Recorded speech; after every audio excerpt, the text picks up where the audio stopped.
A nombre del Instituto de Administración Pública del Estado de Puebla y de la 60ª Legislatura del Honorable Congreso del Estado, nos es grato darles la más cordial bienvenida a esta conferencia enmarcada en el ciclo de conferencias 2021, titulado Hacia una nueva conciencia. Para nosotros, es muy valioso poder presentar en esta ocasión ponencias que abordan temas relacionados a elecciones 2021, hacia un nuevo federalismo.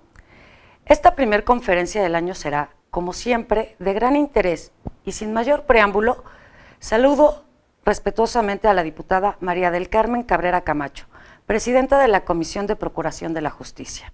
Ahora daremos paso a la presentación de cada uno de nuestros ponentes. Nuestro sistema político mexicano se caracteriza por ser un estado federalista, es decir, tenemos una organización de estados que conforman una nación. El autor Alexander Hamilton, en su libro El Federalista, señala que el federalismo es una unidad en la diversidad, caracterizado por la interrelación e independencia de las organizaciones estatales y las relaciones jurídicas entre los estados miembros y la federación. De tal modo que Hamilton concebía el federalismo no solo como un proceso evolutivo, sino que tenía también en cuenta su evidente unión con el constitucionalismo. Cabe señalar que el Estado mexicano cumple con los 4 estándares para decir que somos una federación. 1. División territorial. Nuestro país se encuentra dividido en 32 estados libres y soberanos, cada uno con cierta autonomía, leyes orgánicas y prerrogativas. 2. Nuestra Constitución escrita, que es la Constitución Política de los Estados Unidos Mexicanos, en su artículo 40, establece el carácter federal de la organización política mexicana y reconoce al federalismo como un arreglo institucional que se distingue por la división de poderes entre un gobierno federal, los gobiernos de los estados y miembros. Las precisiones sobre las facultades y atribuciones del Congreso respecto del tema del federalismo se encuentran establecidas en el artículo 73 de la Constitución Política de los Estados Unidos Mexicanos. Entre estas destacan la de expedir leyes que establezcan la concurrencia del gobierno federal, de los gobiernos de los estados y de los municipios en el ámbito de sus respectivas competencias en materia de coordinación fiscal, protección al ambiente, seguridad pública, desarrollo social, protección civil, turismo, deporte, entre otras. 3. Descentralización. En un país federalista existe un gobierno central, al mismo tiempo que también existen unidades de gobierno en sus estados. 4. Suprema Corte de Justicia. Para que el poder no se centralice gracias a la Constitución, se necesita tener un contrapeso en el ámbito jurídico. Aunado a eso, la Suprema Corte le brinda seguridad a la división de poderes. El académico mexicano Jesús Reyes Heroles, en su obra El liberalismo mexicano, postula que son los estados soberanos quienes celebran un pacto, federal, hacen alianzas o pacto, mediante sus representantes, por el que crean la federación y expresan los derechos que les ceden. Establecen, además, que entre lo poco que el liberalismo mexicano consigue, plenamente en sus orígenes está la consignación de la forma federal. Al existir 3 niveles de gobierno, federal, estatal y municipal, la gobernanza es el mayor reflejo de la situación federalista que existe en nuestro país, pues es evidente la autonomía que tienen ciertas entidades federativas en relación con la federación. Sin embargo, siempre dentro de la organización de este pacto organizacional, si tomamos las ideas de Hamilton en un contexto general y de Reyes Heroles en un contexto local y aplicamos un método inductivo, logramos rescatar que el federalismo es un arreglo institucional que se da entre los representantes de los estados. Es por ello que nuestro federalismo no está obligado a ser estático y puede ser expuesto a un cambio. Esto dependerá de los representantes que tengan los estados. Por conclusión, cada que existe un cambio de gobierno, el sistema político federalista tiene la oportunidad de reformarse y adecuarse a las necesidades de los líderes de entidades federativas. Sobre este escenario versarán las ponencias que nos presentarán las académicas y académicos. El Honorable Congreso del Estado de Puebla, en conjunto con el Instituto de Administración Pública de Puebla, les da la bienvenida al ciclo de conferencias 2021. Elecciones 2021. ¿Hacia un nuevo federalismo? Es el turno del doctor Ernesto Amador Ortega, quien cursó la licenciatura como abogado, notario y actuario por la Benemérita Universidad Autónoma de Puebla. Cuenta con maestría en Administración Pública en el ámbito estatal y municipal por el Instituto Nacional de Administración Pública. Cuenta con doctorado en Administración Pública por el GIA Puebla. Se ha desempeñado como docente de la Universidad de la Sierra AC, del Instituto de Administración Pública de Puebla, del Instituto Tecnológico de Monterrey Campus Puebla, entre otros. Dentro de su experiencia profesional, resalta haberse desempeñado como asesor jurídico de la Notaría Pública número 48, como director de evaluación de los servicios públicos de la Secretaría de Desarrollo, Evaluación y Control de la Administración Pública del Gobierno del Estado de Puebla, así como director de adjudicaciones y control presupuestal del Honorable Ayuntamiento del Municipio de Puebla de 2005 a 2008. Ha sido director de evaluación de la Consejería Jurídica del Gobierno del Estado de Puebla y como titular del área jurídica en gerencia de centrales nucleoeléctricas de la Comisión Federal de Electricidad. Adelante, doctor.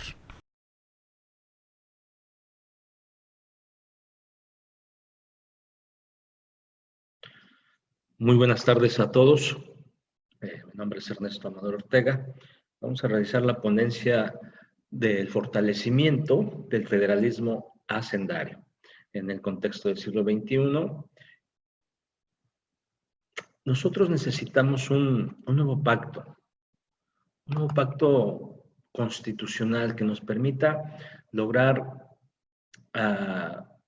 aquellos arreglos institucionales que nos lleven a un desarrollo primero político para pasar al económico. Este arreglo institucional lo vamos a llamar federalismo, que no es un solo concepto, sino es una categorización teórica. Es decir, podemos concebirlo de diferentes maneras, no solo a partir de normas constitucionales o legales o a la interpretación que los propios tribunales hacen de esas normas, sino a partir de su vivencia y de su desarrollo histórico.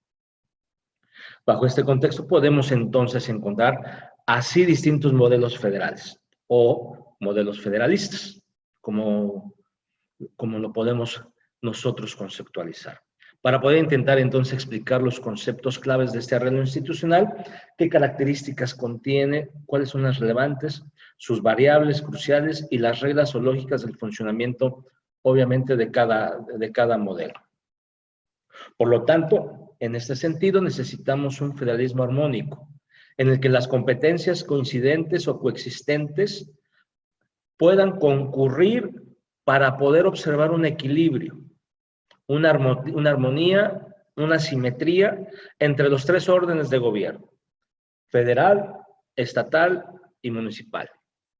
En estos tres órdenes de gobierno deben de estar presentes y observados estos principios para mantener una federación en donde todas aquellas partes que componen esta federación estén en armonía, en equilibrio, o lo podemos decir abiertamente, en balance.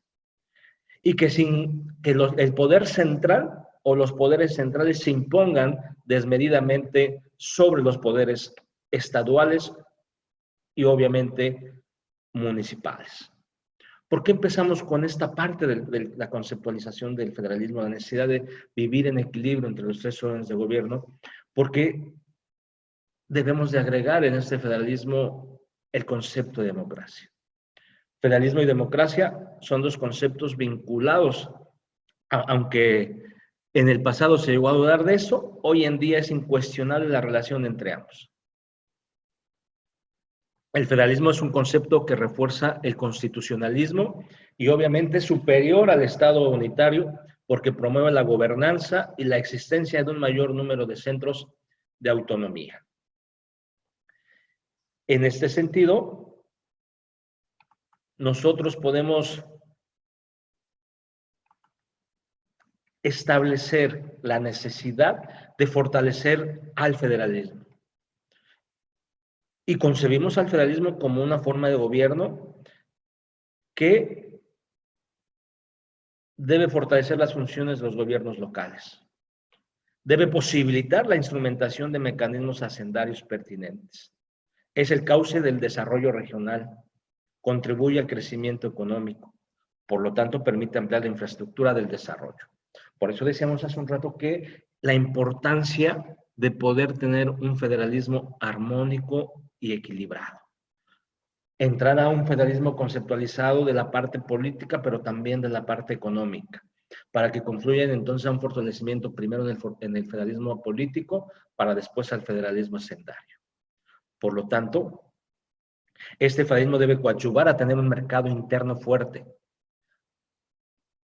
que contribuya a robustecer nuestras exportaciones, a generar empleos y sobre todo que sea un vehículo de formas de interacción entre los tres órdenes de gobierno.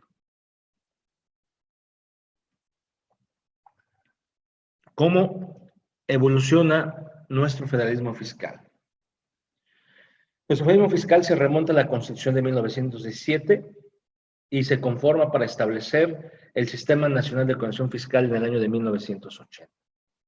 Uno de los grandes propósitos de este Sistema Nacional de Coordinación Fiscal era lograr la armonización tributaria para eliminar concurrencias impositivas y simplificar el pago de impuestos.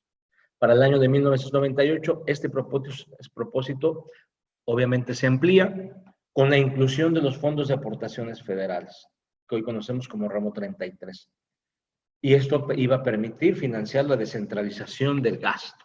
Esa era la intención. Para el año 2008, las medidas aprobadas rumbo a una reforma hacendaria implicaron cambios fundamentales a nuestro federalismo. Nuevas fórmulas de distribución de los fondos de aportaciones federales, en especial aquellas las del sector educativo, el FAEP.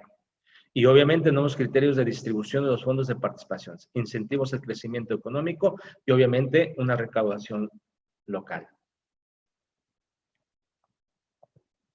Bajo estas premisas, entonces era importante una evolución de nuestro federalismo fiscal. ¿Que hubo avances? Sí. Pero a pesar de estos avances debemos reconocer que tenemos todavía que transformar el Sistema Nacional de Coordinación Fiscal en un Sistema Nacional de Coordinación Hacendaria, es decir, transitar de lo fiscal a lo hacendario. Porque es aquí en lo hacendario donde van a confluir los tres órdenes de gobierno, el federal, el estatal y el municipal.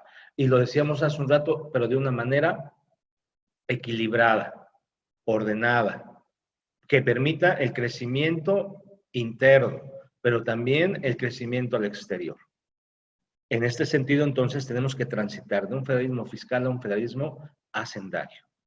Con este propósito es necesario realizar un análisis integral de las fortalezas y debilidades de nuestro sistema vigente. ¿Cuáles serían estas fortalezas y estas debilidades del federalismo fiscal?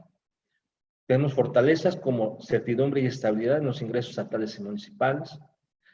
Tenemos una redistribución de ingresos fiscales a favor de los estados en menor desarrollo relativo. Hay reducción de costos de la administración tributaria.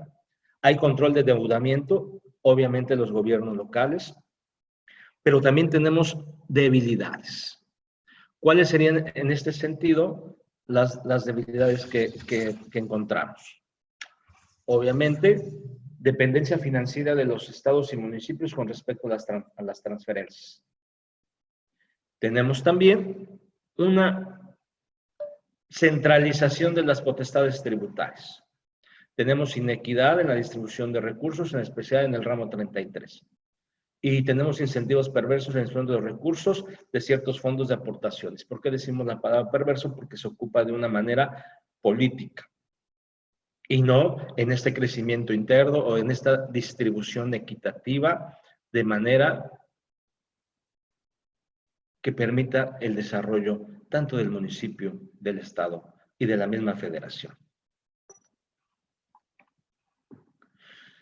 Bajo estas premisas de adelantar o transitar, como les decía yo, que vamos a ocupar esa palabra, transitar de un federalismo fiscal a un federalismo hacendario, necesitamos actuar con oportunidad, responsabilidad y eficacia para poder transitar a este federalismo hacendario, para que nos permita contar con mayores ingresos, avanzar en la aplicación del gasto público, para obviamente privilegiar la inversión en capital humano e infraestructura. instrumentar y aplicar innovadores esquemas de financiamiento para el desarrollo. Y obviamente aprovechar el patrimonio público. Tenemos acciones pertinentes que realizar. Debemos establecer con claridad las atribuciones de cada orden de gobierno, sin demérito de la colaboración y coordinación entre estos. Debemos potencializar las relaciones intergubernamentales, las RICs, estas relaciones intergubernamentales, para tomar en cuenta la diversidad de cada región en el país, de cada entidad federativa y sobre todo de los municipios. También debemos enfrentar los retos de este presente, tanto que se refieren como el presupuesto federal del 2021. Los principales retos que tenemos es contar con un sistema formal de cálculo y distribución de los excedentes petroleros. Cuando los hay o cuando los tenemos, estamos perdiendo esos excedentes petroleros. Precisar la actuación de las autoridades federales y locales en cuanto a la ejecución de los programas de gasto, reglas de operación y subsidios federales. Y modificar, obviamente, los criterios para el ejercicio del gasto de inversión. Que no sea un ejercicio de ese gasto politizado, que no sea clientelar. La edificación de un nuevo federalismo obviamente debe implicar necesariamente al federalismo hacendario. Se debe reconsiderar la redistribución de las responsabilidades y las competencias para poderlas hacer equilibradas, donde cada orden de gobierno asuma plenamente su papel de contribuir al bienestar de los mexicanos y de cualquier región del país. Obviamente, necesitamos un progreso incluyente y equitativo para todos los mexicanos. Requerir sumar visiones, lograr acuerdos, formular y aplicar propuestas viables en las que nos representemos todos, porque esto es lo que habrá de permitir redefinir el rumbo de la nación para poder fortalecer la confianza y la certidumbre de la sociedad mexicana. Por eso es importante poder transitar de este federalismo fiscal a un verdadero federalismo hacendario, que nos permita mantener nuestra soberanía, impulsar la democracia, controlar el poder político, vivir en un Estado de Derecho, donde tenemos una sociedad plural, pero que también busquemos la igualdad. Con esta parte vamos a lograr equilibrios fundamentales en el desarrollo político y económico. Uno de los grandes problemas que vemos en esta circunstancia del federalismo fiscal son las excesivas reformas al artículo 73 de la Constitución. Porque ahí las competencias de las entidades federativas y de los son sustituidas por competencias a favor de poderes centrales. Ese exceso de reformas al artículo 73 de nuestra Constitución Política de los Estados Mexicanos debemos de cambiarla. Le dan más poder central y menos distribución a lo estatal y a lo municipal. Por lo tanto, podemos concluir en esta ponencia que repensemos el federalismo. Está en crisis. Y los buenos deseos van a quedarse en ideas irrealizables, dadas a las condiciones prevalecentes del centralismo y las tendencias centralizadoras, integradoras que tenemos o que hoy estamos viviendo en el país. Les agradezco mucho su participación. Reitero, transitemos, con esto quisiera yo terminar, transitemos de un federalismo fiscal a un federalismo hacendario, donde potencialicemos la economía interna, logremos avanzar a lo externo, pero también logremos equilibrios entre los tres órdenes de gobierno para vivir en un desarrollo económico, político y social. Muchas gracias. Margarita Lumbreras Hernández. Estudios de doctorado en Ciencias Políticas y Sociales con orientación en Administración Pública, en el posgrado de Ciencias Políticas y Sociales en la FCPIS UNAM, becada por el CONACYT, maestra en Análisis Regional por el CISDER de la Universidad Autónoma de Tlaxcala. Especialización en Alta Gerencia Pública, convocada por la Unión Iberoamericana de Municipalistas, la UIM, bajo la dirección académica de la Escuela Iberoamericana de Altos Estudios en Gobierno Local, EGL, noviembre 2019, marzo 2020. Asistente en la tercera misión técnica internacional. Soluciones sostenibles para la gestión de nuestras ciudades, convocada por la FIRA de Lleida y la Unión Iberoamericana de Municipalistas, llevada a cabo en Lleida, Zaragoza y Barcelona, Cataluña, España, bajo la dirección de la Agencia Iberoamericana de Cooperación Técnica en el marco del programa WIM Empresas. En experiencia profesional, es especialista en alta gerencia pública en el área de la administración pública y gestión pública, el estudio de las políticas públicas municipales, participación ciudadana, desarrollo comunitario y el estudio de la Agenda 2030. Evaluadora del programa en el ámbito municipal, profesora, investigadora del Instituto de Ciencias de Gobierno y Desarrollo Estratégico de la UAP, 2011 hasta la fecha. Integra el grupo de asesores de la diputada María del Carmen Cabrera Camacho en el Honorable Congreso del Estado de Puebla. Así también desempeñó el cargo de directora técnica del Programa de Atención y Fortalecimiento Municipal, el PAFMUN, después llamado DIM, perteneciente a la Secretaría de Gobierno del Estado de Puebla. Fue asesora de planeación en el municipio de Sautla, Puebla, presentando el programa de Mujeres Alfareras, Construyendo el Futuro de Sautla, obteniendo la mención especial en la 5ª edición de los premios WIM a las buenas prácticas locales con enfoque de género, en la categoría Transversalidad de Género en las Políticas Públicas Locales, octubre 2020. Secretaria técnica del Observatorio de Responsabilidad Social de la UAP, ORSALC, UNESCO, 2016-2018. Docente en la Facultad de Derecho, Ciencias Políticas y Criminología en la Universidad Autónoma de Tlaxcala. Docente en el Centro de Estudios en Administración Política de la FCPIS de la UNAM. Socia local del Centro de Investigación y Docencia Económica de CIDEAC, del Premio Gobierno y Gestión Local en los estados de Puebla y Tlaxcala 2001-2016. Evaluadora de programas de gobierno local en el ámbito nacional. Evaluadora de la Agenda desde lo local 2008-2012.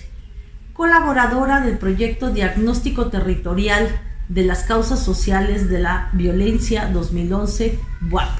Coordinadora académica del Diplomado Gobernanza, Políticas Públicas y Agenda Legislativa impartido por el Honorable Congreso del Estado Libre y Soberano de Puebla por parte del Instituto de Ciencias de Gobierno y Desarrollo Estratégico de la UAP.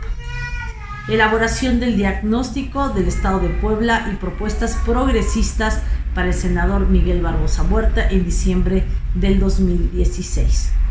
Extracurriculares. Es especialista para coordinar académicamente diplomados, cursos, seminarios, foros, conversatorios de trascendencia nacional e internacional. Es consultora en temas de planeación y la Agenda 2030. Coordinadora de cursos, diplomados, foros, seminarios, conversatorios, etc. Es miembro de la Unión Iberoamericana de Municipalistas, la UIM, Red Internacional de Evaluación de Políticas Públicas, la RIEP, Red de Investigadores en Gobiernos Locales de México, la IGLOM, miembro del Grupo de Investigación de Gobierno, Administración y Políticas Públicas, GIGAP, de Madrid, España, y de la Red Género. Conferencista y ponente en foros, congresos, seminarios, diplomados, cursos nacionales e internacionales. Publicación de artículos y capítulos de libros. Miembro del grupo de dictaminadores de la revista Gestión y Política Pública del CIDE. Como enlace, es representante en México de CONEX, Estados Unidos, WIM, RIEP, la ORSALC de la UNESCO.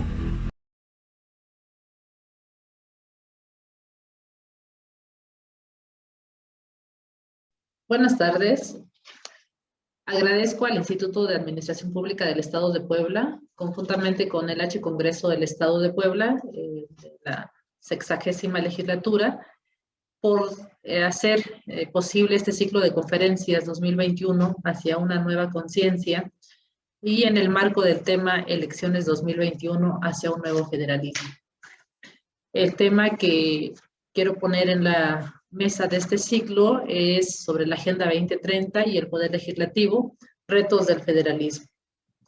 Sin duda estamos viviendo una situación adversa de nuestras sociedades, del mundo global, y bueno, creo que la Agenda 2030 queda ad hoc a todo este marco que estamos viviendo, sobre todo cuando en este documento se establecen objetivos fundamentales para ir erradicando la pobreza, aumentar y mejorar la calidad de vida de la población en todo el mundo.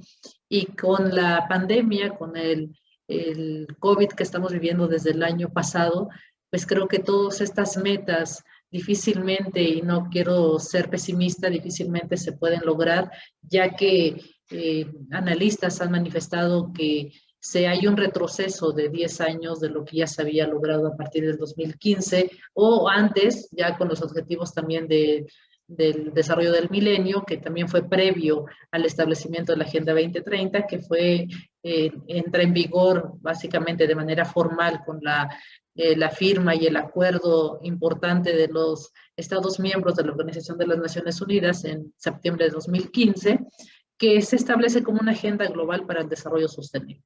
Es un plan de acción en donde está compuesto por estos 17 objetivos y 169 metas. Es una visión importante de futuro hacia el 2030 para mejorar las condiciones de toda la humanidad de nuestro planeta. Y uno de los mayores desafíos de la Agenda 2030, por supuesto, es erradicar la pobreza y propone fortalecer la paz universal y el acceso a la justicia.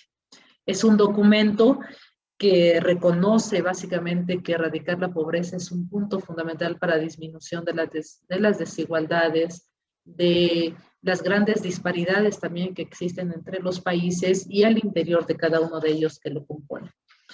Además, es un documento donde también se conjugan 3 aspectos fundamentales, que es en 3 dimensiones básicas del desarrollo, desde el punto de vista económico, social y, por supuesto, el ambiental.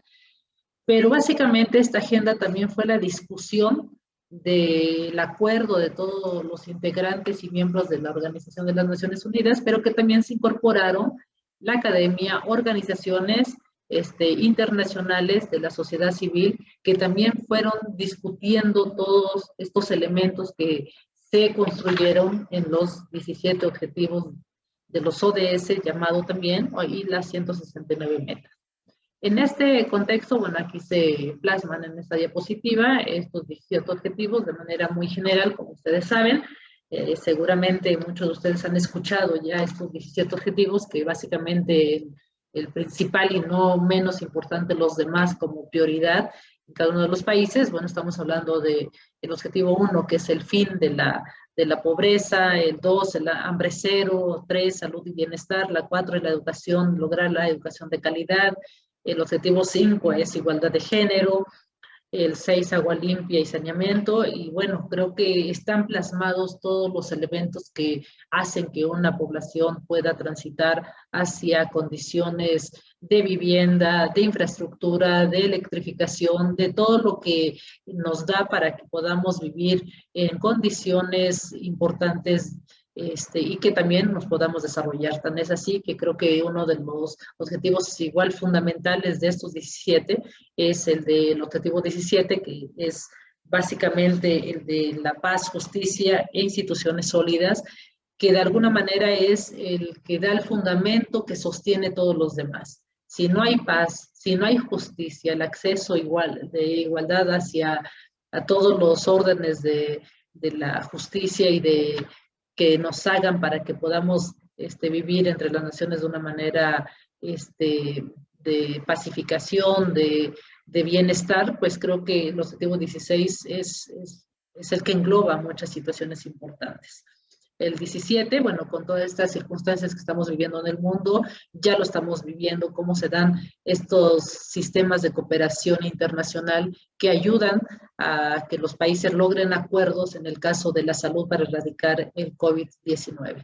Creo que estamos viendo una serie de manifestaciones de cómo se tendrían que hacer estos lineamientos de cooperación internacional para poder definir estrategias y de manera conjunta pues que todos los países logren acuerdos para poder erradicar este mal que nos está quejando a nivel internacional, no solamente nacional, y por supuesto, ante las condiciones adversas que tiene cada país, bueno, pues estos objetivos también se van debilitando, se tienen que ir redefiniendo para crear estrategias o mecanismos fundamentales para que podamos ir transitando hacia el logro de estos hasta el 2030, creo. Y como ya lo dije, no quiero sentirme muy pesimista, pero ante las condiciones que estamos viviendo, creo que al 2030 llegaremos con condiciones un poquito adversas todavía. En este marco también, dentro de los 17 objetivos, hay 5 directrices importantes que tienen estos, que van enfocados al cuidado, por supuesto, del planeta, lograr la paz, las alianzas estratégicas y, por supuesto, que todos estos recaigan en las personas, ¿no? Y lograr la prosperidad. En este sentido, pues aquí está manifestado precisamente que si logramos erradicar la pobreza en un marco de equidad y de dignidad para todos, podamos transitar básicamente a que en el mundo la gente no esté pues con estos graves problemas de desigualdad y sobre todo porque no pueden ni satisfacer estas necesidades básicas que son de vida, que son que son indispensables para eso, para la vida. Y por supuesto, cuando este tema importante, cuando se empieza a discutir el tema del desarrollo sostenible desde la Agenda 21 ya hace años, desde el informe Brundtland, y que llega a la agenda, bueno, antes de la agenda, los objetivos del milenio, y bueno, ya ahora plasmado en la Agenda 2030, pero un punto fundamental es cómo íbamos viendo el deterioro de nuestro planeta, no solamente en que se cuiden los recursos naturales, que es fundamental para la vida, sino también como todas estas manifestaciones de desarrollo que también se va sufriendo con las tecnologías, el sistema productivo, bueno, pues también hay un cambio dentro del cambio climático que va repercutiendo de manera negativa a poder tener pues una vida equilibrada, no solamente de poder tener estas acciones urgentes para no comprometer las necesidades del presente y por supuesto de las generaciones futuras. La prosperidad, bueno, pues sí, también que es un punto fundamental de este documento, es que no dejar nadie atrás en la senda del desarrollo, en donde todas y todos tengamos las mismas oportunidades y tener acceso a la productividad y a tener una satisfacción en el desarrollo propio de la humanidad. La paz, como ya lo comentaba, es más de lograr la justicia, que es un requisito indispensable para la dignidad humana, en donde acabemos con la violencia, en donde todos tengamos las mismas condiciones del acceso a la justicia, no a la impunidad, y que esto vaya terminando con el miedo que estamos viviendo. Las alianzas, que son fundamentales, que se está plasmado dentro del objetivo 17, pero que también es un punto fundamental de que no solamente hacia adentro se puedan hacer estas alianzas estratégicas entre los diferentes sectores, sino también estos mecanismos de cooperación internacional y las alianzas, por supuesto, con el sector privado, y vigilando que los recursos se ejerzan de forma eficiente en beneficio de los más vulnerables. En el caso de nuestro país, creo que es un punto, sobre todo en el gobierno actual, que viene de este cambio y la transición política que estamos viviendo a partir del gobierno de Andrés Manuel López Obrador, que donde también ya se establece este seguimiento a partir del 2015 que se firma este tratado de la agenda, pero que entra en vigor en nuestro país más o menos en el 2017 se van generando situaciones en donde ya se tenían que establecer estrategias o consejos nacionales, el Consejo Nacional para que se pueda plasmar ahí las estrategias de la agenda, pero ya básicamente a partir del 2018 y para el 2024 ya se actualizó la Estrategia Nacional para implementar la Agenda 2030 y fundamentalmente habla de 3 ejes transversales, ¿no? En esta estrategia se habla de 3 ejes fundamentales que son la igualdad de género, la no discriminación y la inclusión. Este es un punto muy importante de esta estrategia nacional, en donde básicamente se busca que entre todos los sectores de la población marginados, vulnerables, con una serie de características físicas también, no sufran discriminación y que todos seamos iguales ante todo. El combate a la corrupción, que es un punto fundamental desde la campaña del actual gobierno, de combatir la corrupción y mejorar la gestión pública en todos los sentidos y en todos los poderes. Hablar de la gestión pública dentro de la administración, pues es transitar hacia generar condiciones de eficiencia, pero sobre todo de que se vea por el bienestar de la sociedad, básicamente. Sí, son importantes estos 3 conceptos cuando hablamos de la eficiencia, la eficacia, o la legitimidad, pero yo retomo mucho lo que en algún momento también comentaba un agente de la Organización de las Naciones Unidas, que hablaba de que para transitar y que la administración pública nos ha puesto estos 3 elementos, pero que también es fundamental hablar de que estamos hablando con personas, de que estas características tenemos que tener muy claro que se tienen que ver estos elementos dentro de la administración pública, que estamos hablando con personas y que lo importante es el buen vivir. Entonces, sí hay que, sería otro tema también de análisis, que no quiero quedarme ahí, porque el punto fundamental es hablar de esta relación entre la Agenda 2030 y el papel que debe desarrollar el Poder Legislativo para realmente sentar las bases de un real federalismo. Y por supuesto, otro eje fundamental transversal es el territorio y el desarrollo sostenible. ¿Y por qué me parece fundamental este punto del territorio y el desarrollo sostenible? Como bien se ha plasmado en este documento global, pero que también cada uno de los países, de acuerdo a sus características, condiciones, tanto geográficas, políticas, económicas, sociales, culturales, se tiene que analizar bien el territorio, qué realmente es lo que se tiene que hacer dentro de los 17 objetivos y específicamente las 169 metas que tiene cada uno de estos, que completan las 169 metas, es de acuerdo a la realidad que vive cada uno, en qué uno de los objetivos nos vamos a quedar para poderlo resolver, para poderlo proponer de acuerdo a nuestros planes de trabajo. Otro punto fundamental dentro de esta estrategia es que tiene 3 ejes generales, que es la justicia y el Estado de Derecho, bienestar, y el 3 es desarrollo económico, que concluye básicamente todo esto dentro de un sistema nacional de planeación democrática que va a ir alineada y que tiene que ir alineada todo este sistema de planeación a la Agenda 2030. Un punto también importante de análisis es de que a partir de esta estrategia nacional y con lo que vamos a vivir en este año de 2021 de las elecciones, como es un punto también de este ciclo de conferencias, es que vamos a tener las elecciones más grandes de la historia, ¿no? Se van a hacer cambios en 15 gubernaturas, ayuntamientos, más de 1,900 ayuntamientos van a cambiar, legislaturas, y todo esto creo que es un punto fundamental para ir transitando a que se plasmen estos elementos fundamentales de cómo cada uno de este cambio de gobierno que va a haber, cambio de poderes dentro de los congresos locales, cómo se va a ir definiendo los 17 objetivos de la Agenda 2030.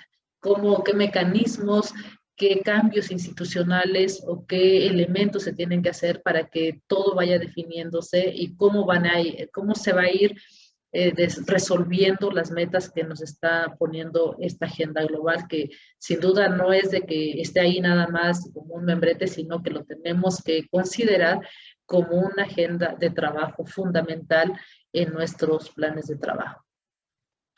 Es en este marco también, dentro de la estrategia, y que es un plan de trabajo dentro de la estructura del Consejo Nacional, que en su momento, si quieren más información, les haremos llegar más información, que está la estructura, está en un documento que también está en el internet desde el año pasado, está la Estrategia Nacional de la Agenda 2030 y este plan de trabajo que nos pone del 2019 al 2020, ahorita seguramente se va a fortalecer o se van a cambiar algunos elementos, pero sí es importante hablar de que habla de 3 ejes fundamentales, de seis ejes, este plan de trabajo del Consejo Nacional de la implementación de la agenda. El eje 1, que es incrementar la inversión para el desarrollo sostenible. El eje 2, diseñar programas sectoriales y derivados con base a la visión de la Agenda 2030. El eje 3 es orientar el trabajo de los consejos estatales. El eje 4, que es un punto importante, por eso la relación con el Poder Legislativo, porque habla básicamente de acompañar a todas las legislaturas para la creación de leyes sostenibles, ¿no? Más adelante, en el tiempo que me resta, lo vamos a comentar de manera muy rápida. El eje 5, que es afianzar los comités de trabajo del Consejo Nacional de la Agenda. El eje 6 es mantener un enfoque territorial e implementar en los municipios. Creo que esto es precisamente cómo se va a ir trabajando, cómo se va a ir bajando esta estrategia nacional, cómo va a bajar a nivel de los estados, a nivel de los municipios y por supuesto también, seguramente también a nivel de las comunidades. Los actores, por supuesto, del desarrollo sostenible, para hablar de una localización de la agenda, ya el PNUD está hablando, está haciendo estudios de la localización a nivel de los congresos locales y en 3-4 semanas hará otro estudio sobre la localización de la Agenda 2030 en el ámbito municipal. Eso también es muy importante, pero este punto me parece muy importante, la implementación de la agenda, porque depende de la participación de todos los sectores y actores. La Agenda 2030 no podrá ser posible que se pueda implementar de manera importante, eficiente y con responsabilidad y con compromiso si no están involucrados los gobiernos, la sociedad, la población en general, la academia, que es un punto fundamental, la academia representada por todas las instituciones a nivel superior o a nivel media superior, pero aquí tendrán que estar involucrados totalmente las academias, donde también se estarán haciendo comités de la Agenda 2030. Los gobiernos locales tendrán que hacer también comités de Agenda 2030 y, por supuesto, el sector privado. No puede ser posible que se quiera implementar y irse solamente, no puede trabajar solamente el gobierno por un lado, el sector privado por otro. Tiene que haber una sinergia de puntos de acuerdo, de transversalización, de acuerdo a los planes de trabajo que se vayan a ir desarrollando de manera integral. Creo que este va a ser un punto fundamental para que se lleve a cabo y realmente lleguemos al 2030 con pues datos positivos. Ya escuchábamos hace unos días los datos que daba el Coneval para ir trabajando sobre, de acuerdo al análisis, hacia una política social con estos datos que hemos tenido ya del censo actual. Entonces, creo que estos son elementos también que se van incorporando para que se analice de manera muy clara de cómo estamos disminuyendo, aumentando la pobreza, la marginación, los sistemas de salud que están, porque bueno, como ustedes saben, esta pandemia también no ha desnudado totalmente todo lo que está, porque no es que a partir de la pandemia se esté viendo esta problemática que también se tiene en el sistema de salud o en cómo se ha desarrollado o se han resuelto los problemas públicos, sino que ya venían dándose desde hace mucho tiempo, pero bueno, esta situación nos pone más alerta de qué es lo que tenemos que hacer. En cuanto hablamos de la localización de la agenda y el papel del Poder Legislativo, que es un eje fundamental dentro del plan de trabajo del Consejo Nacional de la Agenda, es el eje 4, que es acompañar a las legislaturas para la creación de leyes sostenibles. Pero para que se lleve a cabo todo esto, el PNUD hizo un análisis de la localización de la agenda en todos los congresos del país, y bueno, de los 32 congresos que el año pasado hizo llegar una encuesta digital, porque ya estábamos a inicios de la pandemia, mandó una encuesta al PNUD para que hiciera un diagnóstico de qué congresos locales estaban ya implementando sus planes de trabajo o sus iniciativas o estas reformas también de ley alineadas a la Agenda 2030. Y bueno, solamente 10 congresos pudieron dar resultado, y de esos 4 congresos locales se está haciendo un estudio más específico del PNUD, que es en la Ciudad de México, Guanajuato, Morelos y Chiapas. Pero pone 4 puntos fundamentales que, como bien se dice, el Poder Legislativo es la punta de lanza de estos imperativos, porque desempeña un papel fundamental para que se lleve a cabo el cumplimiento de todos estos objetivos de acuerdo a sus 4 funciones básicas, que es la creación y reforma de las leyes, el seguimiento a la planeación y el presupuesto, el monitoreo, la promoción de la participación ciudadana y el monitoreo de la actividad gubernamental. Y bueno, esta es parte de la localización de la Agenda 2030. Están ahí Sinaloa, Guanajuato, Querétaro, Puebla, Veracruz, Chiapas, Quintana Roo, Estado de México, Ciudad de México y Morelos como los estados que están más o menos considerando los temas de la agenda, pero todavía falta mucho que hacer. No solamente es de mencionarlos, sino qué estrategias se están considerando para que se lleve a cabo esta agenda. Pero muy rápido quiero quedarme en estos 4 puntos fundamentales de la creación. Por ejemplo, en el punto 1 como un punto fundamental del papel importante que debe desempeñar el Poder Legislativo. Sin duda que puede contribuir, o no solamente que puede, que debe contribuir a fortalecer los fundamentos legales y normativos del quehacer del gobierno con el fin de acelerar el desarrollo sostenible. Eso es fundamental.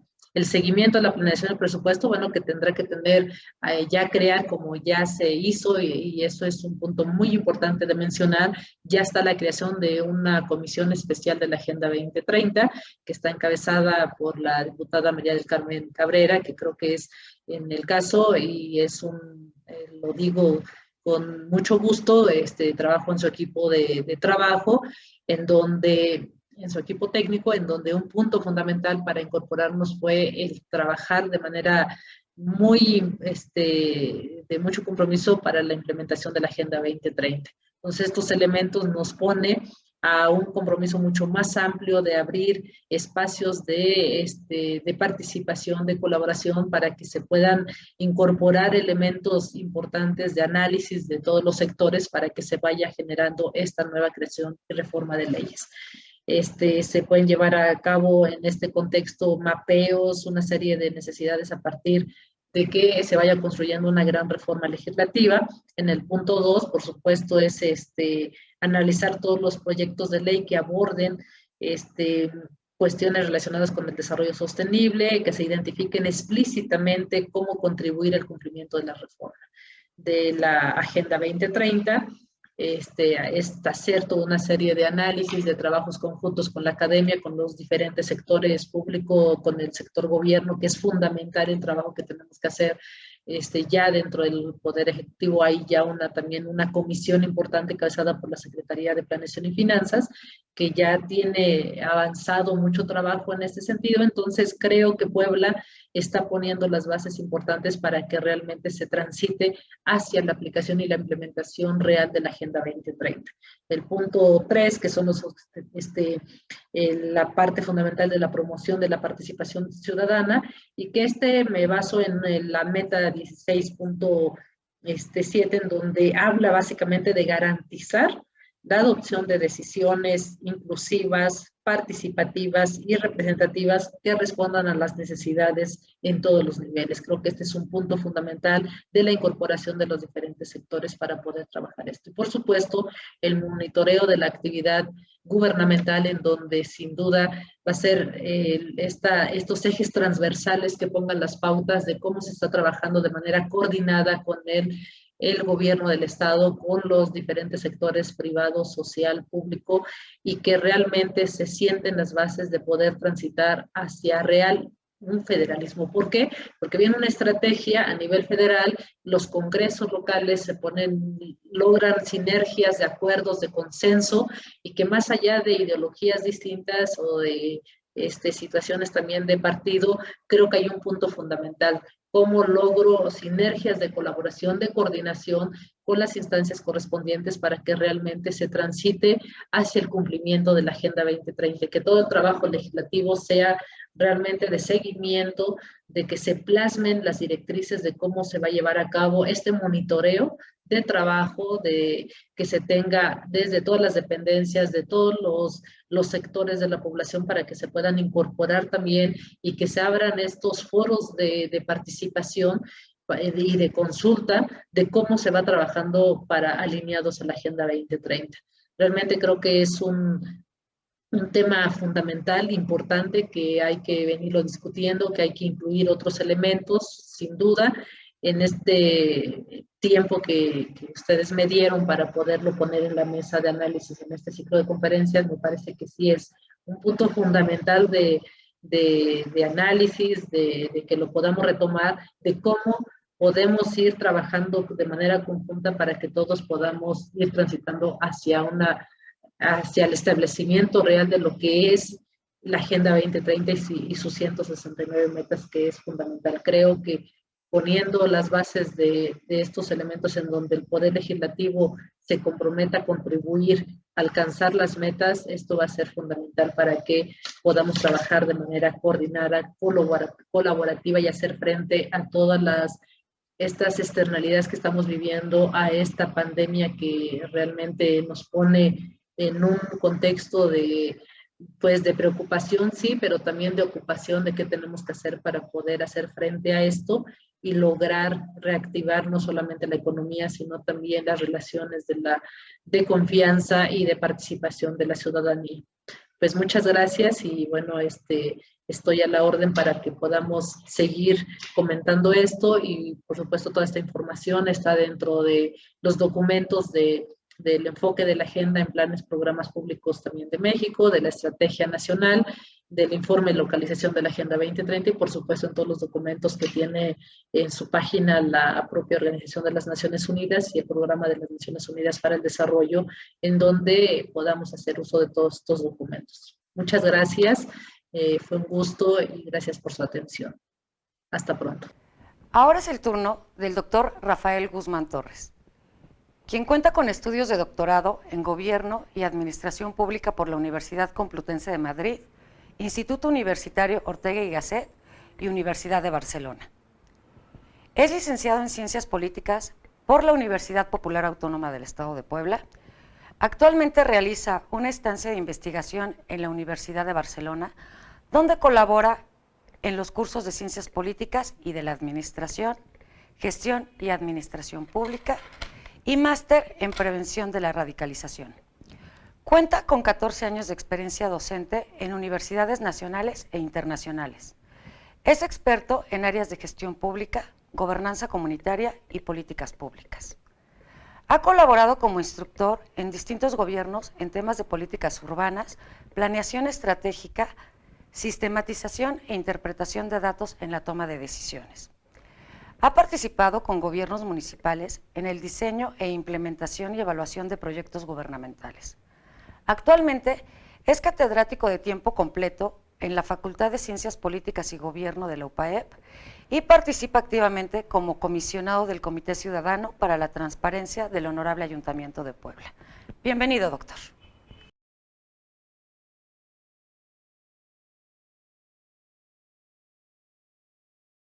¿Qué tal? Buenas tardes. Mi nombre es Rafael Guzmán Torres. Le doy las gracias al Instituto de Administración Pública y al Congreso del Estado de Puebla por la invitación.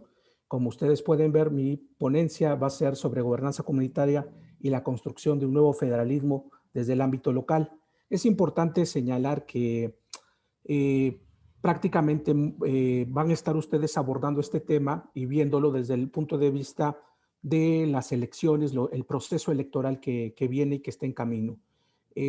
La entrada que yo quiero darles es que ustedes vean y vinculen directamente el tema de los resultados de las elecciones o los posibles resultados de las elecciones, independientemente del partido que vaya a ganar las elecciones. Más allá de eso, que es una gran oportunidad, ¿no? Que esto se presenta como una gran oportunidad para reconstruir la parte social, el tejido social como tal, pero también para fortalecer las instituciones. Yo creo que estamos en un momento crucial para fortalecer las instituciones e ir construyendo gobernanza comunitaria desde abajo. Entonces, dicho lo anterior, es importante señalar que la comunidad es el elemento alternativo que puede ayudar a la construcción de este nuevo federalismo, ¿no? Muchas veces diferentes teóricos, Merino, Cabrero, muchos teóricos expertos en temas de gobernabilidad y temas de federalismo señalan que la gobernanza y que el tema del federalismo se debe de construir a nivel institucional, pero muy pocas veces se ha estudiado que es conveniente tener cimientos claros, cimientos sólidos, y estos cimientos solamente se pueden lograr dentro de la propia comunidad, ¿no? ¿Por qué la comunidad? Porque la comunidad es el entorno social, es el entorno económico, pero también es donde se va reconfigurando el quehacer de ser ciudadano constantemente. Está presente esta relación, ¿no? Constante de participación ciudadana dentro de la comunidad. Entonces, aquí hay diferentes antecedentes teóricos, ¿no? de las postulaciones, que no es un concepto nuevo, no es algo que sea reciente, pero que muy pocas veces se ha tomado en cuenta, que es este tema de la comunidad, ¿no? Como una forma de desarrollo, como una forma de creación de instituciones, como una forma que soporte toda la estructura estatal institucional. Entonces, de ahí la importancia del concepto de comunidad, ¿no? Tener un pensamiento, ¿no? Salir un poco de la caja, ¿no? Pensar que no solamente el tema del nuevo federalismo se va a construir desde arriba o desde las instituciones nacionales, sino también ver hacia el concepto de las cuestiones ciudadanas. Entonces, la comunidad, ¿qué nos puede dar la comunidad? Pues la comunidad nos permite fortalecer, ¿no? Fortalecer este quehacer, ¿no? Como les comentaba hace un momento, de ser ciudadano. Nos permite alcanzar resultados, ¿no? A corto plazo, ¿no? Porque el ciudadano se involucra activamente, porque el ciudadano busca la participación activa. Muchas veces es una participación solidaria, congruente, porque conoce dónde están los problemas de fondo, ¿no? Y esto le permite irse vinculando recíprocamente con todos los problemas que van aconteciendo, ¿no?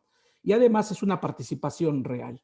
Es una participación que no solamente es una participación electoral, sino es una participación organizada, con dinámica comunitaria, ¿no? Porque muchas veces cuando traemos las políticas de arriba hacia abajo, creemos que son los ciudadanos, perdón, los que se deben de adaptar a las políticas, ¿no? A los sistemas ya establecidos. Y es al revés, es la política la que se debe de adaptar al nivel comunitario, al aprendizaje de la comunidad, ¿no? Porque ahí hay una forma de aprendizaje, hay una forma de desarrollar comunidad que a veces desde arriba no se focaliza, no se está focalizando, ¿no? Tenemos un sistema educativo que es similar a nivel nacional, tenemos un sistema de planeación a nivel nacional, que también hay una planeación a nivel local, pero que está sujeto a las determinantes a nivel nacional, pero que muy pocas veces se ve hacia lo local, hacia lo comunitario, ¿no? Con estas formas nuevas para muchos, pero que para el que habita la comunidad son formas arraigadas, ¿no? Entonces, ¿qué más podemos encontrar en la comunidad? Pues que nos permite priorizar necesidades, ¿no? No son las necesidades únicamente que tiene el gobierno, sino son las necesidades que tiene la ciudadanía, ¿no? La ciudadanía pone cuáles son las prioridades, prioriza, ¿no? Genera una agenda de sus necesidades y a partir de eso construye, participa. Y algo fundamental en este tema de comunidad, se va generando legitimidad. Se genera legitimidad en el corto plazo, ¿no? Porque se ven resultados inmediatos, siempre y cuando podamos entender que se va reconstruyendo este tejido social y que, como lo vamos a ver más adelante, se pueda generar una autonomía comunitaria, ¿no? Una autonomía, una capacidad de la comunidad para poder desarrollar procesos de participación y procesos de políticas públicas, ¿no? Procesos de participación en políticas públicas.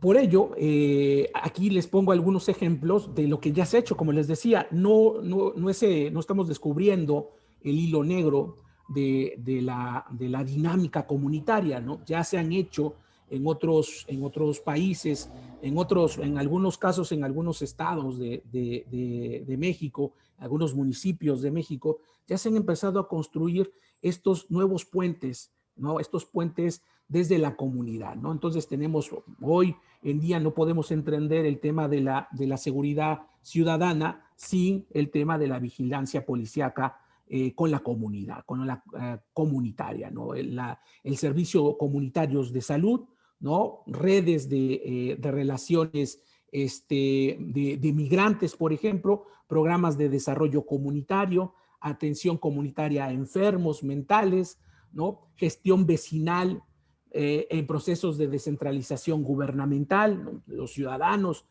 como activos participantes para poder ser canales, conductos para mejorar la realidad, ¿no? Se vuelven gestores, ¿no? Para ayudar a la comunidad en temas de agua, en temas de cuidado de bosques, en temas de vigilancia vecinal, etcétera, etcétera, ¿no? Entonces, no es algo que no se haya hecho, es algo que se ha establecido y que permite precisamente desarrollar estos procesos comunitarios, como se los había dicho. ¿Por qué? ¿Por qué la comunidad? Bueno, como esa es la respuesta que hemos venido dando, es porque es el ámbito más cercano que tiene el gobierno con los ciudadanos, ¿no? Los ciudadanos, antes de nacer en un país, nacen en una comunidad, nacen en un gobierno local. Antes de considerarse parte de un país, de un todo, nacen en una comunidad. Y entonces, ¿qué nos permite la comunidad? Pues nos permite generar esto que les he mencionado, gobernanza comunitaria. Entonces, aquí hay que clasificar bueno, yo lo he clasificado en 7 ámbitos indispensables para generar federalismo o este nuevo federalismo. Lo he clasificado en siete ámbitos con sus respectivas dimensiones, ¿no? El primer ámbito lo he clasificado en el ámbito social, con 3 dimensiones, ¿no? La parte de la participación, la autonomía.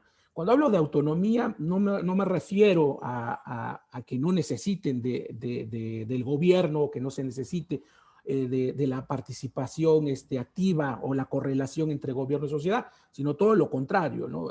Me refiero a esta capacidad de gestión, ¿no? A darles más autonomía a los ciudadanos para que autogestionen estos procesos o estos nuevos procesos participativos, ¿no? Y por último, pues se genera mucho más ciudadanía, una ciudadanía mucho más activa, mucho más coexistente, ¿no?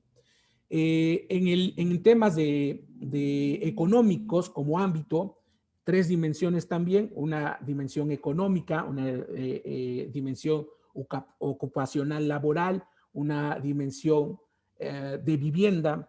Todo esto, todos estos ámbitos son indispensables para la construcción de un nuevo federalismo. Si no tenemos esto, si no logramos los gobiernos, los ciudadanos conjuntar estos elementos, desde mi perspectiva, será muy difícil alcanzar un nuevo federalismo, ¿no? Necesitamos reconstruir la parte del tejido social, entendiendo a la comunidad, por supuesto, pero también los gobiernos atendiendo estos asuntos, como los asuntos económicos, en los asuntos de salud, ¿no? Que hoy en día son vitales en estos procesos de autogestión, ¿no? Los asuntos que tienen que ver con el empleo, ¿no? Con el tema de la empleabilidad, ¿no? Entonces, todo esto nos permite esta reconstrucción, esta reconfiguración del nuevo enfoque o el nuevo modelo desde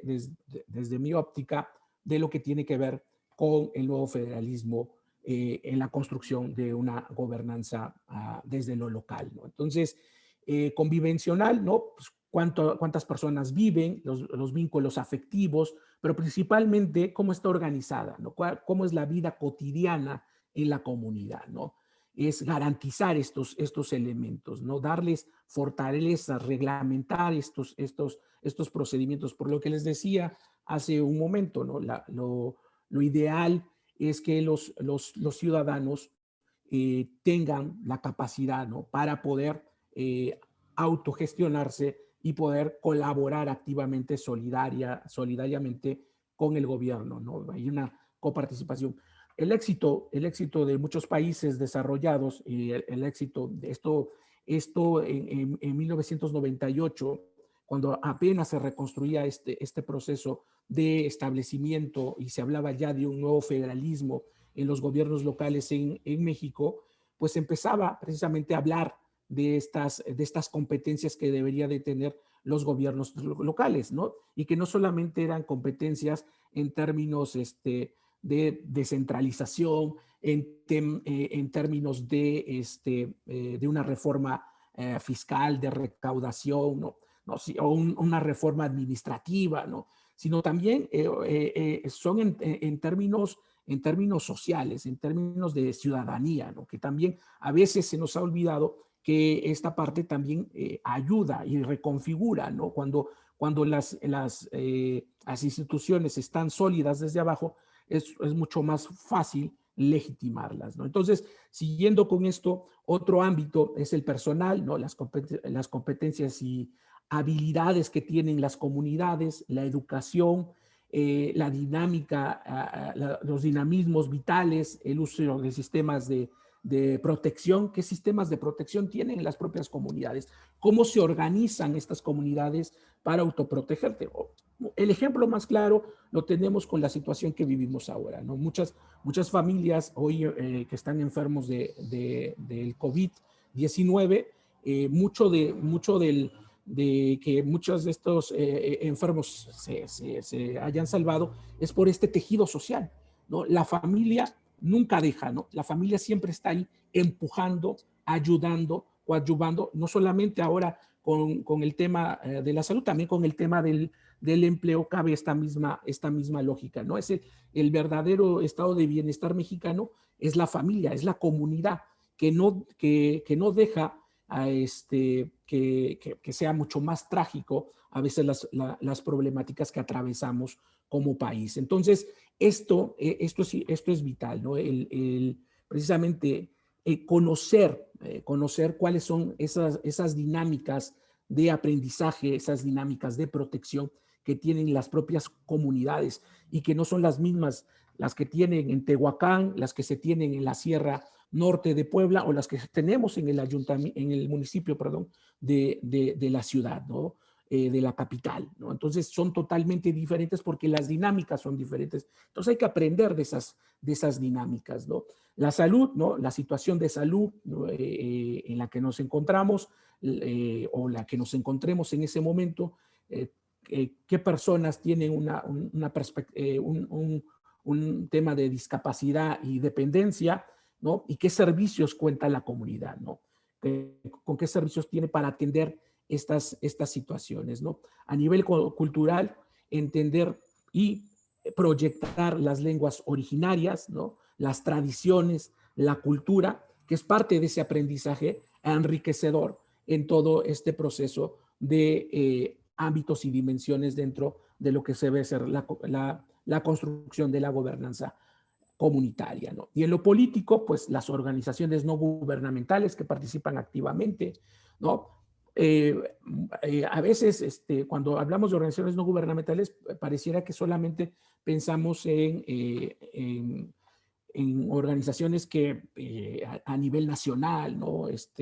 Que están muy vinculadas a temas de, por ejemplo, de transparencia o a temas de participación, ¿no? También en las comunidades a lo mejor no son, no están constituidas como tales, pero existen organizaciones de campesinos, organizaciones de vecinos, organizaciones de ciertas asociaciones que se generan en las mismas comunidades, que son importantes y vitales para la dinámica propia de esa comunidad o de ese espacio público, ¿no?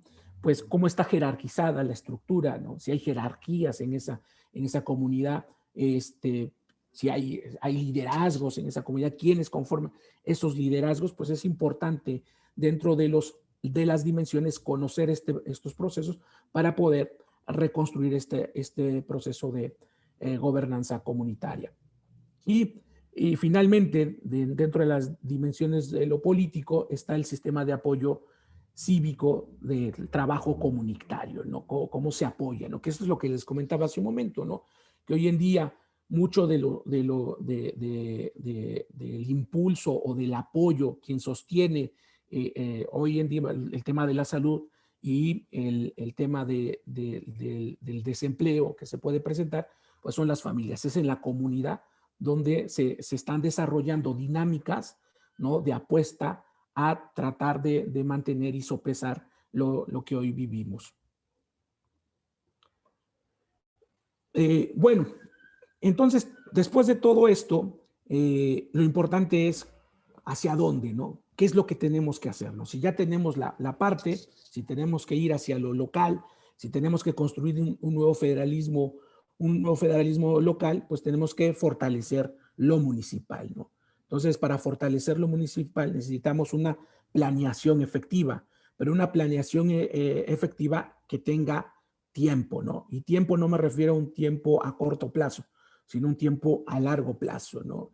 Y que se genere, porque esto va a generar altas expectativas con la sociedad, ¿no? Y que la sociedad se empiece a vincular directamente con este proceso que ya hablábamos, ¿no? Que a su vez haya estos mecanismos de rendición de cuentas, ¿no? Estos mecanismos de rendición de cuentas que si reconstruimos o construimos este proceso de gobernanza comunitaria, ¿no? Pues automáticamente el ciudadano va a estar participando activamente y va a haber altos rendimientos de participación y el ciudadano va a saber qué está haciendo el gobierno, qué están haciendo sus autoridades en la ejecución de los recursos, ¿no? Cómo gestionan o qué están gestionando para ellos. Y también va a poder participar activamente, va a poder colaborar, ¿no? Entonces, se van a reducir estos altos costos a medida que involucremos más a los ciudadanos, ¿no? Mucho se habla de que la participación ciudadana o los organismos autónomos son costosos. Bueno, pues una forma de reducir estos temas es involucrando más a los ciudadanos, ¿no? Llevando la información a todos los ciudadanos, ¿no? Que la información pública no sea solamente la información para aquellos que tienen acceso a Internet, sino a través, insisto, de estos mecanismos de organización, de convivencia social, se puede reconstruir el tejido social y ir hacia un federalismo desde lo local, a este nuevo federalismo desde lo local, ¿no? Y bueno, y que esto nos lleve a tener justicia, ¿no? Un sistema de justicia realmente sólido, consolidado, y que no sea ya demasiado tarde, ¿no? Que sea realmente transparente, que sea realmente legítimo dentro de estos procesos de federalismo local. Para ello requerimos, ¿no? Un proceso de gestión de la comunidad, ¿no? De innovación y transversalidad de las agendas locales, ¿no? Es decir, que no solamente ya tenemos a la comunidad trabajando con la comunidad para que participen activamente, ¿no? Entender que las políticas públicas no pueden ser unicéntricas o que no pueden venir solamente de arriba hacia abajo, sino entender que tenemos que tener una agenda compartida, ¿no? En estos temas, ¿no? En temas de políticas de seguridad ciudadana, en temas de política social, en temas de políticas económicas, en temas de políticas de territorio, ¿no? Porque a veces se nos olvida, ¿no? Que las comunidades tienen bienes propios, ¿no? Como puede ser el agua, como puede ser su lengua, como puede ser su cultura, que ellos lo aprecian y que muchas veces se diseñan políticas, ¿no? Enfocadas a estos temas que para ellos son vitales, ¿no? Entonces no podemos seguir teniendo políticas uniformes para todos los entornos cuando cada entorno requiere su propia atención, ¿no? Y políticas medioambientales, ¿no? Que hoy en día son fundamentales y que realmente pega directamente en la comunidad, ¿no? Porque los ríos, los mares, todas estas,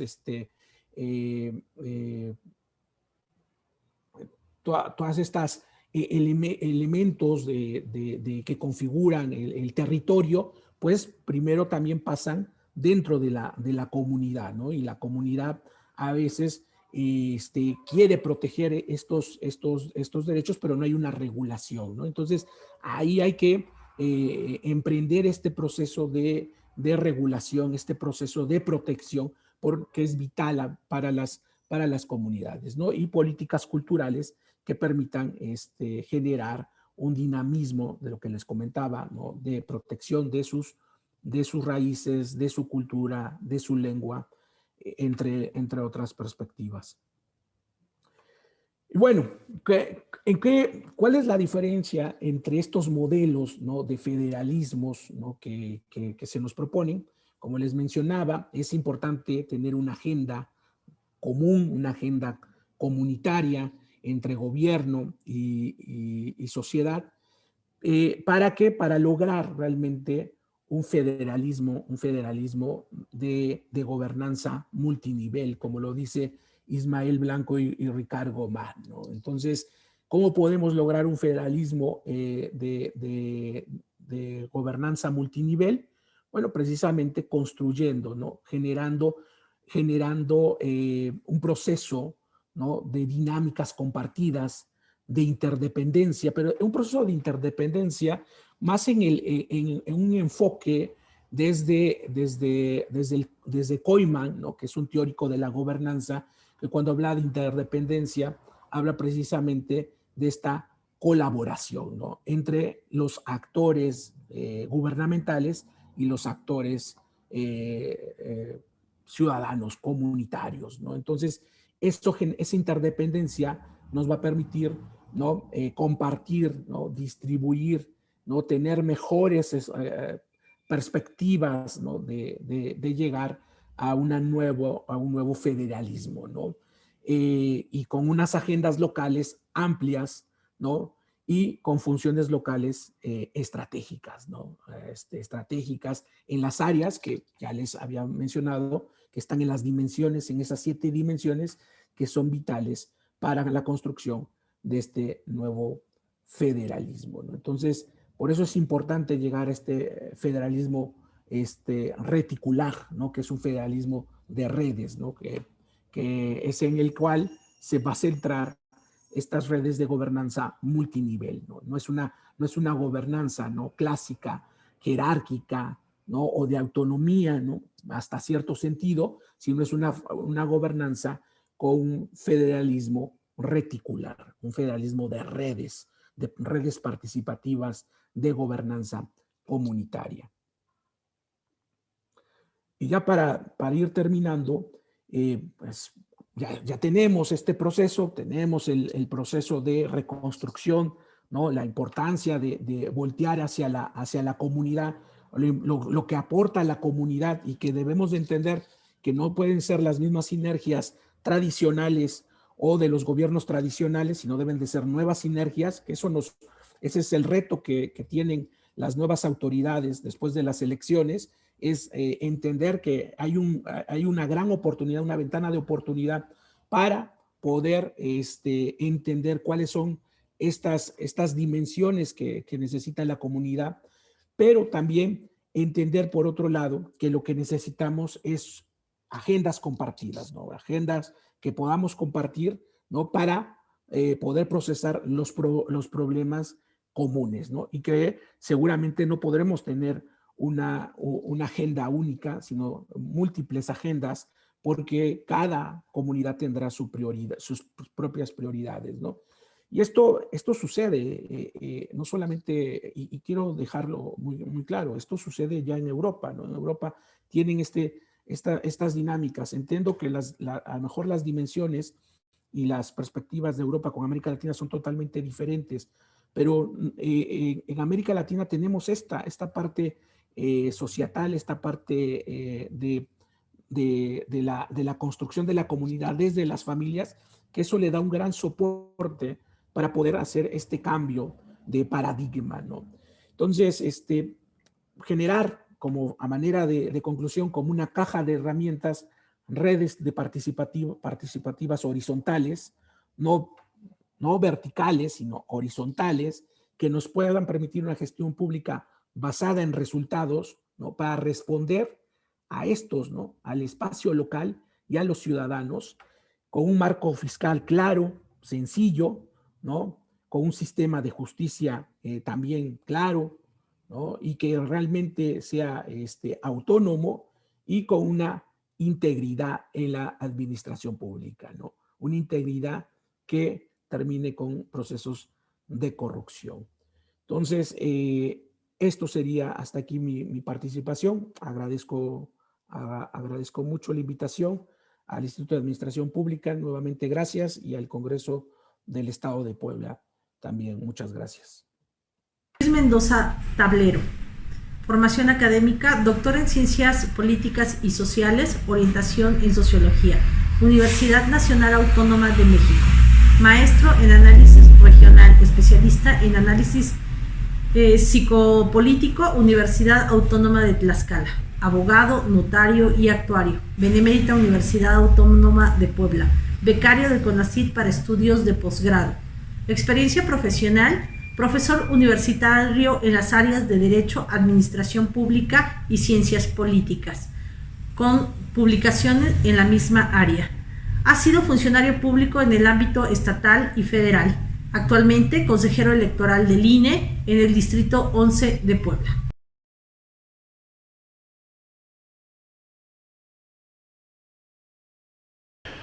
Hola, ¿qué tal? Muy buen día. Hoy vamos a hablar de la organización de las elecciones en México con una convicción federalista. Partamos de una idea.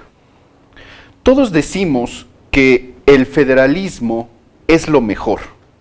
Y tiene sentido porque ¿acaso no es preferible que las decisiones se tomen cerca de donde van a tener un impacto? ¿No es adecuado que la ciudadanía esté cerca de sus instituciones y de su gobierno? Claro que sí, y parece que todos estamos de acuerdo. Sin embargo, aquí hay una cuestión muy importante. ¿Por qué terminamos en el centralismo? ¿Qué es lo que está fallando a la hora de implementarlo? Hagamos un poco de historia.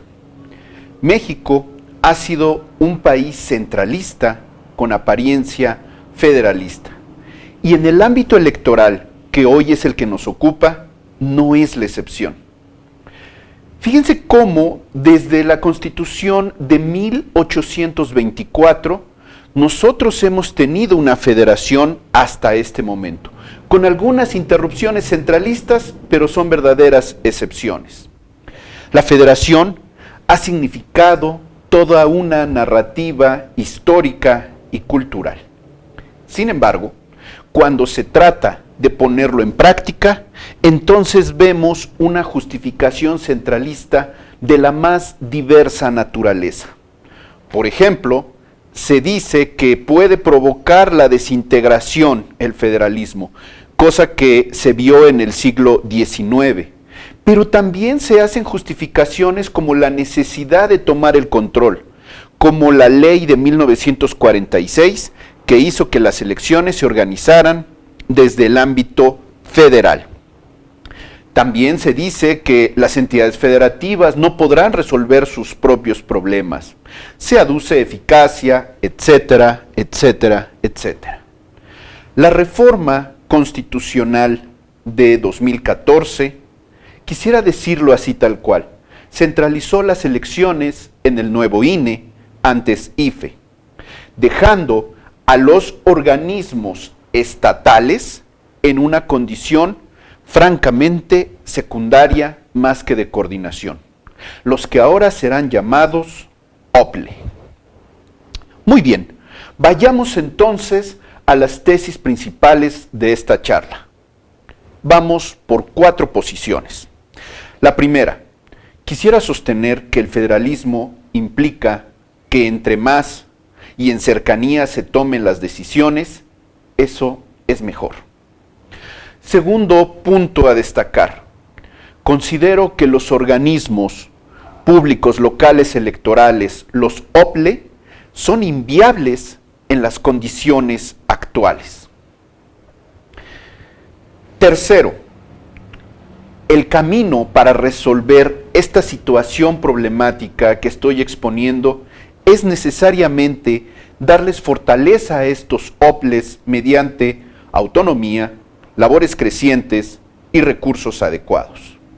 Y finalmente, algo que me parece que es un gran peligro y se trata de la tentación de simplemente desaparecer a estos organismos estatales. Lo que, como veremos en adelante, me parece que sería un error y sería el espejismo del resultado fácil. Quisiera que reconsideráramos una historia. Imaginémonos que hay un comité de vecinos, ha sido designado por el fraccionamiento o la colonia, y este comité de vecinos de alguna manera genera 2 grupos. En el primer grupo se tienen las mejores condiciones por diversas causas. El tipo de trabajo, el tiempo, la escolaridad, los recursos económicos, en fin. Lo cierto es que este grupo, el grupo 1, llamémosle así, tiene ciertos elementos que le permiten participar de manera más activa, con mejores condiciones, tomar decisiones de mayor relevancia.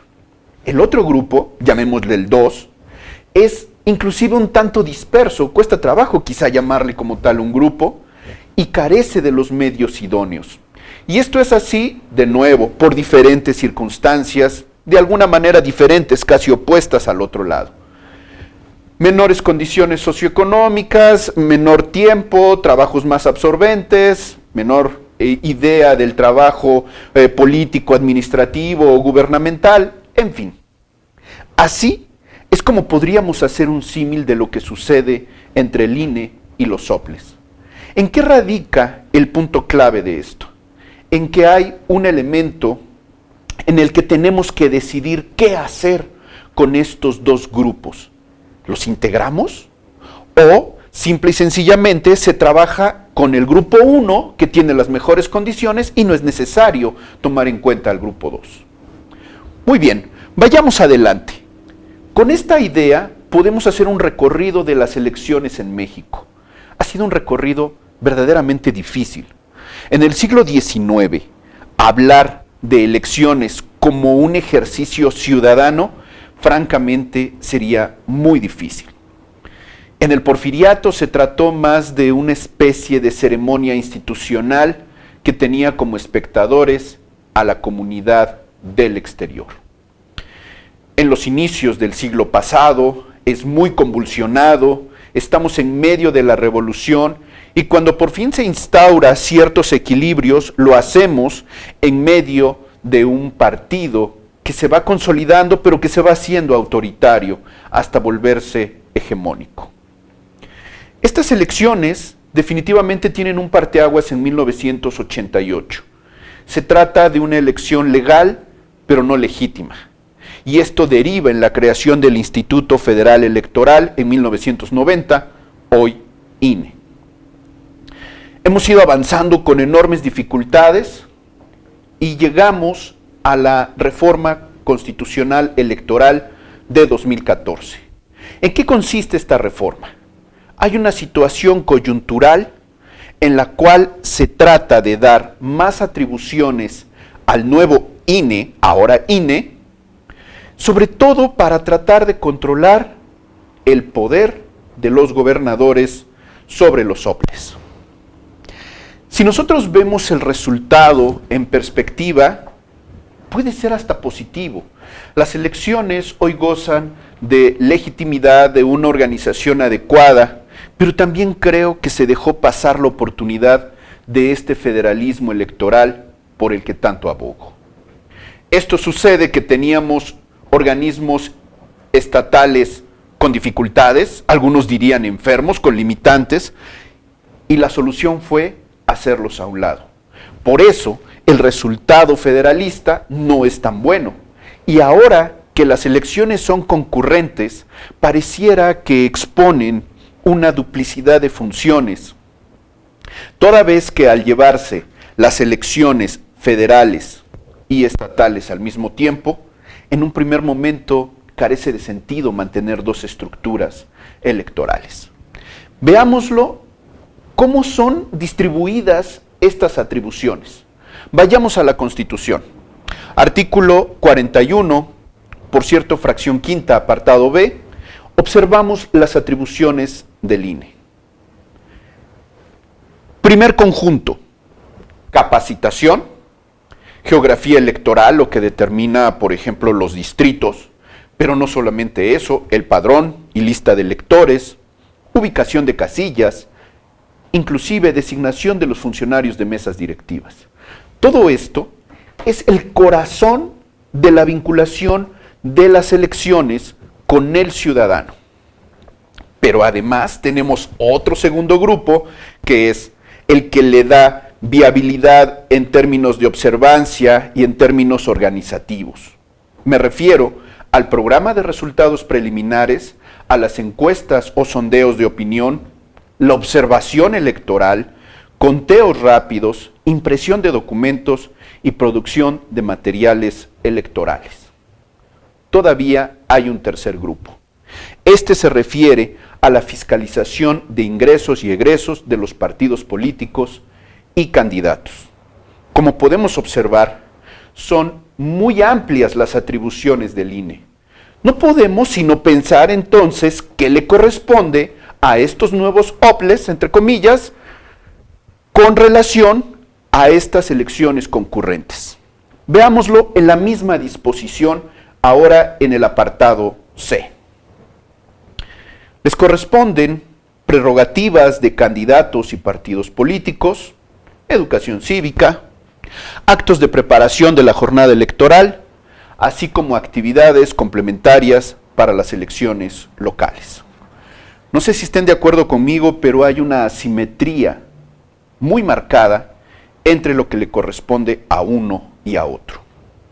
De tal manera que podríamos regresar a nuestra historia de los vecinos que no terminan de incorporarse en el comité de la colonia.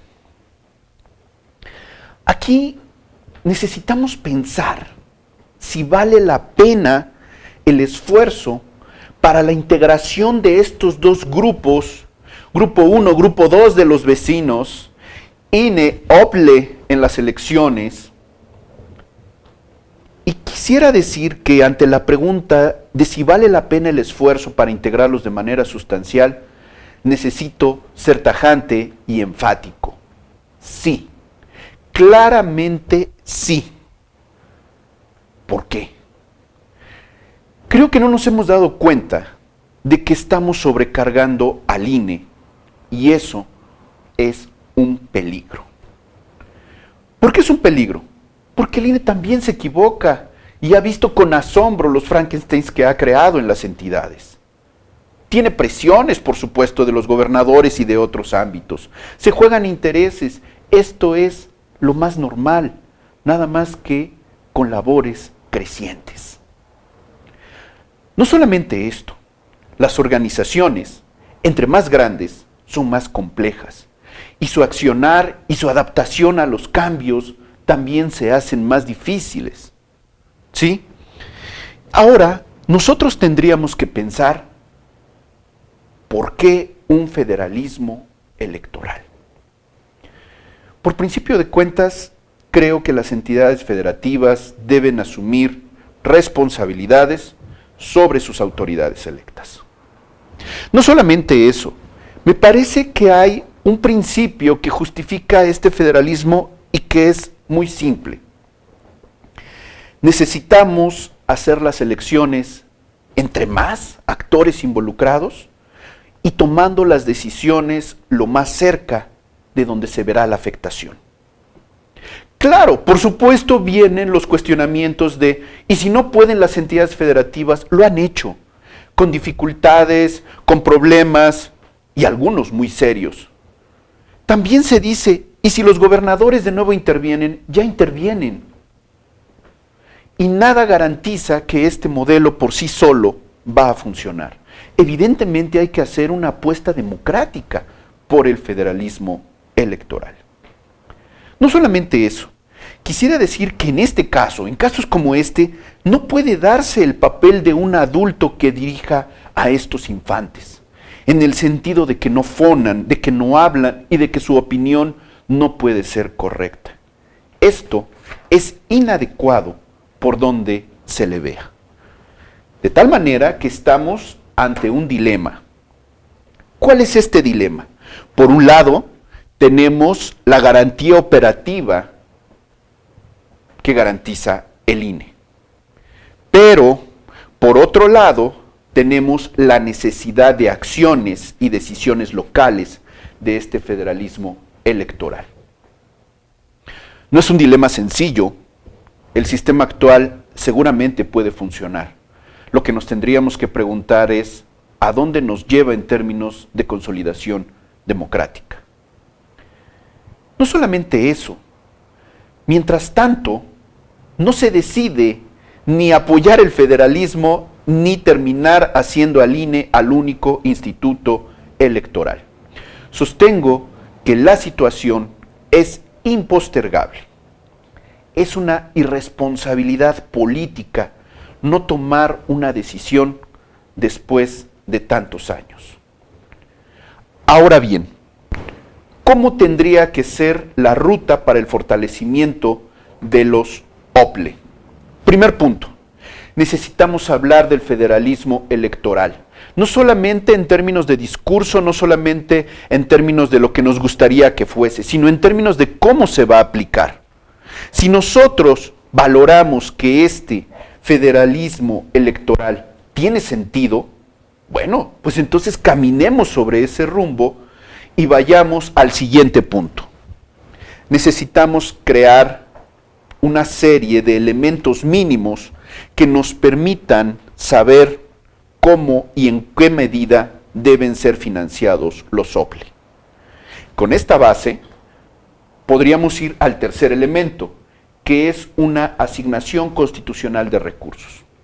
Me parece que dentro de la principal fragilidad de un OPLE está la parte presupuestal. Es una negociación muy compleja porque los recursos siguen saliendo de los estados para mantenerlos y entonces le daría una autonomía, mayor independencia y certeza sobre lo que hace si tuviera una asignación constitucional. Esto ya lo tienen los partidos políticos. Evidentemente es posible. Claro, como en estos casos siempre hace falta voluntad política. Después necesitamos impulsar el servicio profesional electoral. Ya ha mostrado sus bondades en el INE, pero no solamente ahí, también en la Secretaría de Relaciones Exteriores y en otros casos más. Siempre estamos ahí ante el problema de lo que Weber llamaría un sistema por despojo. Para la clase política siempre es preferible tener esos puestos a disposición de seguidores, pero pareciera que sabemos que lo correcto es ir por este servicio profesional que ha mostrado, insisto, sus resultados. Continuando con esta ruta, llegaríamos a la transferencia de atribuciones del INE a los OPLES. Sostengo que lo ideal sería iniciar por elecciones intermedias, y esto tiene una lógica muy simple. En elecciones intermedias, la federación solamente escoge diputados, pero en las entidades federativas se escoge diputados, ayuntamientos, en algunos casos gobernadores y hasta algunas otras autoridades. A partir de esto, podríamos llegar inclusive a lo que nos llevó a la reforma del 2014. La selección de los consejeros de los OPLES debe ser algo más compartido entre el Consejo y las entidades federativas. Claro, ya sé que esto provocó precisamente el problema, pero necesitamos apostarle, insisto, a este federalismo y a que la ciudadanía y a que más actores tienen que observar este proceso. Ya tenemos experiencias de cómo se pueden desarrollar estos elementos de mejor manera. Finalmente, queda la supervisión de recursos y tiempos en medios de comunicación de los partidos en elecciones estatales.